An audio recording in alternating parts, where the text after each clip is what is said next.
بسم اللہ الرحمن الرحیم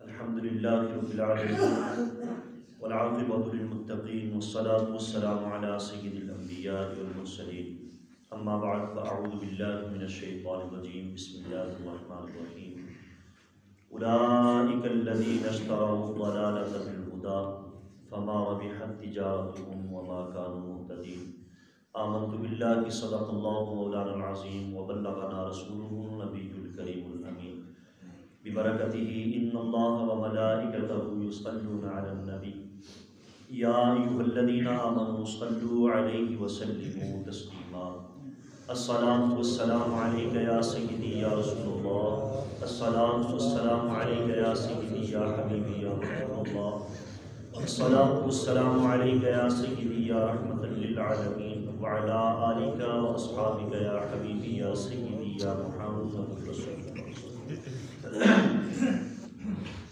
اللہ تبارک و تعالیٰ کی تعداد بے شمار حمد و ثنا کے بعد درود و سلام کا نذرانہ حضور تاجدار مدینہ سرور قلب و سینہ فیض مدینہ صلی اللہ تعالیٰ علیہ وآلہ وسلم کی بارگاہ میں میرے واجب القدر بزرگ اور دوستوں اور سورۃ البقرہ کی آیت نمبر 16 آپ کے سامنے تلاوت کرنے کا شرف حاصل کیا ہے۔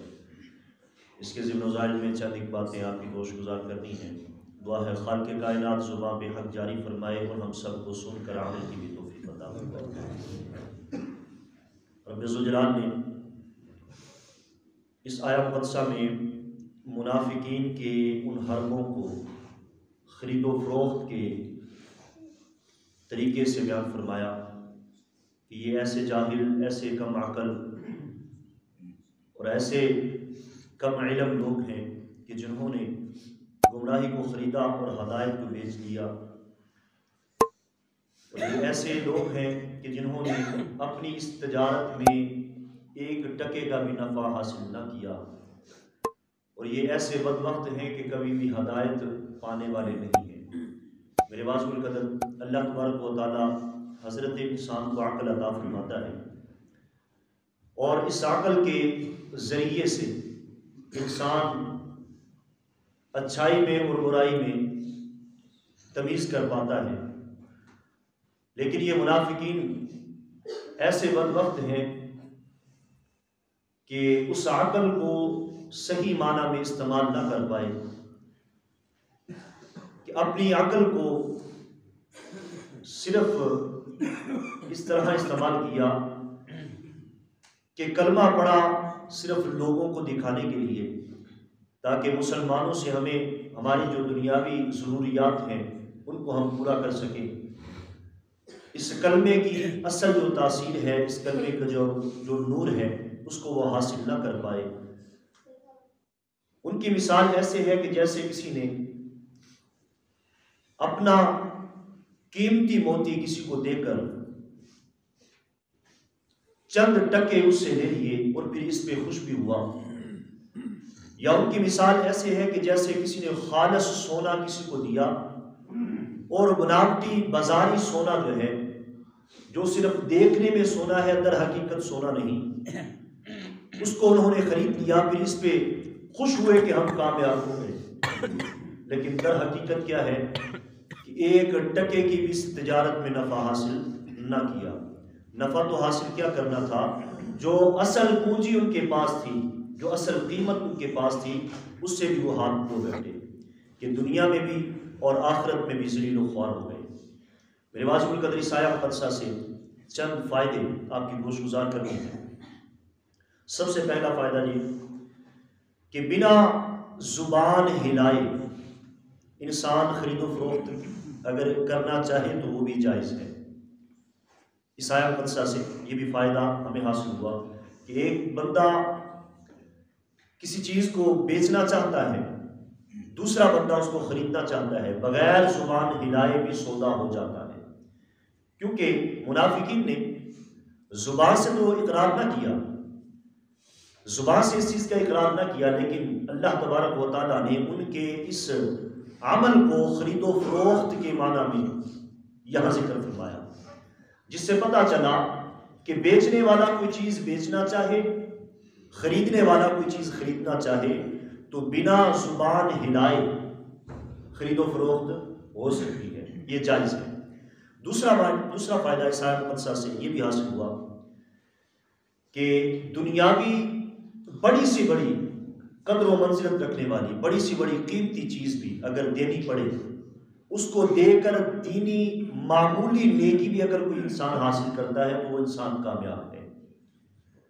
دنیاوی بڑی سی بڑی قیمت بھی اگر حاصل دینی پڑے، مثال کے طور پر اگر اولاد بھی راہ خدا پر دینی پڑے اور اس سے تیرا دین بچتا ہے، تیرا ایمان سلامت بچتا ہے، تو یہ گھاٹے کا سودا نہیں۔ تیرا مال بھی اگر راہ خدا پر دینا پڑے تو اس سے بھی ہچکچانا نہیں، کیونکہ یہ گھاٹے کا سودا نہیں ہے۔ اس کی قدر و منزلت انشاءاللہ عز و جل قبر میں اور کل بروز قیامت اس انسان کو پتہ چل جائے گی کہ جب ایک نیکی کی بھی اگر ضرورت پڑ گئی، ایک نیکی کی بھی اگر کمی محسوس ہوئی، تو خالق کائنات وہ رب ہے، وہ پروردگار ہے کہ اگر ایک نیکی بھی تیری کم پڑ گئی تو کہیں ایسا نہ ہو کہ میدان محشر میں تجھے بھٹکنا پڑے اور حکم ہو جائے کہ اپنی نیکی تلاش کر کے لے کے آ، ایک نیکی اپنی پوری کر اور جنت میں چلا جا۔ اس لیے بزرگان دین فرماتے ہیں کہ کسی بھی چھوٹی نیکی کو چھوٹی سمجھ کے نہیں کرنا چاہیے اور کسی چھوٹے گناہ کو چھوٹا سمجھ کے نہیں کرنا چاہیے۔ بسا اوقات ایسا ہوتا ہے کہ ایک ہلکا سا تنکا جو ہے اس کے سہارے انسان جو ہے وہ ڈوبنے سے بچ جاتا ہے، اور بسا اوقات ایسا ہوتا ہے کہ انسان کے وہم و گمان میں نہیں ہوتا، چھوٹا سا گناہ سمجھ کے وہ کر بیٹھتا ہے، لیکن ایک چھوٹا گناہ، ایک بزرگ فوت ہوئے، ان سے کسی نے پوچھا کہ آپ کے ساتھ قبر میں کیا معاملات ہیں؟ انہوں نے کہا کہ میں مزدور بندہ تھا، کسی کی مزدوری ملازمت کرتا تھا، میرا یہ کام تھا کہ میں جنگلوں سے لکڑیاں اکٹھیاں کر کے بازار میں جا کے بیچتا تھا۔ ایک دفعہ لکڑیاں اکٹھیاں کر کے میں جب بازار کی طرف جا رہا تھا تو ایک اس لکڑی میں سے ایک تنکا لیا، اس کا اپنے دانتوں میں خلال کر لیا بغیر مالک کے پوچھے۔ تو قبر میں جب سے میں فوت ہوا ہوں آج تک اسی بارے میں سوال ہو رہا ہے کہ مالک کے اجازت کے بغیر تو نے تنکا استعمال کیا تو کیوں کیا؟ تو میرے واجب القدر اللہ تبارک و تعالیٰ کرم فرمائے، کسی بھی گناہ کو معمولی سمجھ کے نہیں کرنا چاہیے۔ اللہ تبارک و تعالیٰ توفیق عمل عطا فرمائے۔ ہاں، چھوٹی سی نیکی جو ہے، چھوٹی سی نیکی بھی ہے، اس کو چھوٹی نہ سمجھ بلکہ کر گزر۔ اللہ تبارک و تعالیٰ چھوٹی اور بڑی نیکی سب نیکیاں ہمیں کرنے کی بھی توفیق عطا فرمائے۔ میرے واجب القدر تیسرا فائدہ اس آیت مقدسہ سے ہمیں یہ بھی حاصل ہوتا ہے کہ اللہ تبارک و تعالیٰ کہ نیک بندوں کی صحبت میں بیٹھنا بہت ہی غنیمت کی بات ہے۔ اللہ کے برگزیدہ بندے جو ہیں، اللہ کے ولی جو ہیں، اللہ کے جو دوست ہیں، ان کے پاس بیٹھنا، ان کی صحبت میں چند گھڑیاں بھی بیٹھنا، یہ بھی انسان کی زندگی کی ایک سنہری موتی ہے کہ انسان کے پاس اگر یہ سنہری موتی موجود ہے تو وہ باقسمت اور خوش بخت انسان ہے کہ جس کو اللہ والوں کی صحبت میں بیٹھنا جس کے نصیب میں ہے۔ وہ منافقین اللہ تبارک و تعالیٰ کرم فرمائے میرے محبوب کی آ کے صحبت میں بیٹھتے، لیکن جو آقا علیہ السلام ان کو تعلیم فرماتے وہ بالکل اس کا الٹ کرتے، بالکل اس کا الٹ کرتے۔ لیکن اس کے باوجود اللہ تبارک و تعالیٰ نے تھے وہ منافقین تھے، لیکن اس کے باوجود خالق کائنات نے ان کا ذکر قرآن پاک میں بیان فرمایا ہے۔ ایک چیز دیکھیے، ایک نقطہ سمجھنے کی کوشش کیجیے، اللہ والوں کی خدمت میں بیٹھنے والا منافق جو ہے اس کا ذکر بھی قرآن میں آ گیا، یعنی دین کا جو دشمن ہے وہ دشمن، لیکن دشمنی کے باوجود خالق کائنات نے اس کا ذکر بھی قرآن میں بیان فرمایا۔ اللہ تبارک و تعالیٰ کرم فرمائے، اللہ والوں کی صحبت میں اگر کوئی انسان خالص نیت لے کے جائے تو پھر وہ کتنے موتی اپنی جھولی میں لے کے آئے۔ اللہ تبارک و تعالیٰ کرم فرمائے۔ میرے واجب قدر صوفیہ کرام فرماتے ہیں کہ اللہ انسان کو حضرت انسان کے پاس اللہ تبارک و تعالیٰ کی طرف سے 2 ہدایتوں کا ہونا ضروری ہے۔ کتنی ہدایتوں کا؟ 2 ہدایتوں کا ہونا ضروری ہے۔ ایک ہے فطری، جو کہ عالم ارواح میں حضرت انسان کو مل گئی، کہ بچہ جب پیدا ہوتا ہے اس کے پاس وہ عقل موجود ہوتی ہے، اس کو کسی سے مانگنے کی ضرورت نہیں ہوتی، اس کو جب بھوک لگتی ہے اس کو پتا ہوتا ہے، اتنی عقل اس میں موجود ہوتی ہے کہ میں روؤں گا تو مجھے دودھ ملے گا۔ یہ عقل جو ہے یہ فطری عقل ہے، یہ عالم ارواح میں حضرت انسان کو مل گئی۔ اور دوسری عقل جو ہے، 2 عقلوں کے بغیر انسان ایک قسم کا لنگڑا ہے۔ جیسے حضرت کوئی انسان لنگڑا ہونا کہ ایک ٹانگ اس کی موجود ہے دوسری ٹانگ نہیں، اسی طرح سے ان 2 عقلوں کا ہونا حضرت انسان کے پاس ضروری ہے۔ ایک تو فطری عقل جو عالم ارواح میں مل گئی، دوسری عقل جو ہے وہ اللہ والوں کی صحبت میں بیٹھنے سے ملے گی۔ ان منافقین کے پاس فطری عقل تو موجود تھی، لیکن آقا علیہ السلام کی محبت والی جو عقل تھی، جو یہ عقل تھی، جو نور مصطفیٰ والی عقل جو تھی، وہ ان کے پاس سلامت نہ تھی۔ اس کی مثال یوں سمجھ لیجئے کہ آفتاب بھی چمک رہا ہے اور ایک نور ہماری آنکھوں میں بھی موجود ہے۔ اب یہ دونوں نور ملیں گے تو پھر یہ آنکھ کام کرے گی۔ مثال کے طور پر آفتاب تو چمک رہا ہے لیکن آنکھ میں نور موجود نہیں، تو پھر بھی انسان وہ فائدہ حاصل نہیں کر سکتا۔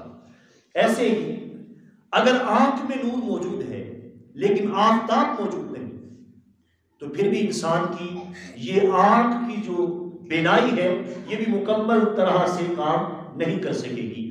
اگر مکمل طرح سے کام چاہیے تو پھر 2 نور چاہیے، ایک فطری عقل اور ایک میرے آقا علیہ السلام کی محبت والی جو عقل ہے وہ بھی سلامت چاہیے، تب جا کے حضرت انسان کا ایمان کامل ہوگا۔ مثنوی شریف میں ایک بڑی بہترین ایک مثال انہوں نے بیان فرمائی ہے کہ ایک شکاری ایک دفعہ باز کے شکار میں نکلا کہ میں باز کا شکار کرنے جا رہا ہوں۔ تیر کافی سارے اس نے اپنے پاس لے لیے۔ اب جب گیا بازار میں، جنگل میں جب گیا، کیا دیکھا کہ باز ہوا میں اڑ رہا ہے۔ اس نے تیر نکالا، بڑے ہی ہنر مندی کے ساتھ، بڑی عقل مندی اور بڑی دانائی کے ساتھ وہ تیر مارتا گیا، لیکن مار کسے رہا تھا؟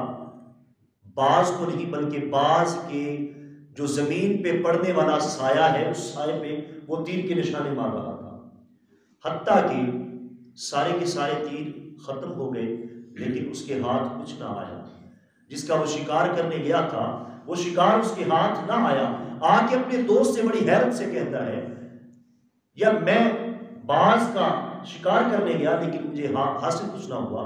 اس نے جب پوچھا نا کہ تو نے تیر کہاں پہ نشانہ مارا، تو اس نے بتایا کہ میں تو باز کے سائے پہ نشانہ مارتا رہا۔ اس نے کہا، کم عقل، بیوقوف، جاہل، احمق، جسے تو باز سمجھتا رہا وہ در حقیقت باز نہیں تھا۔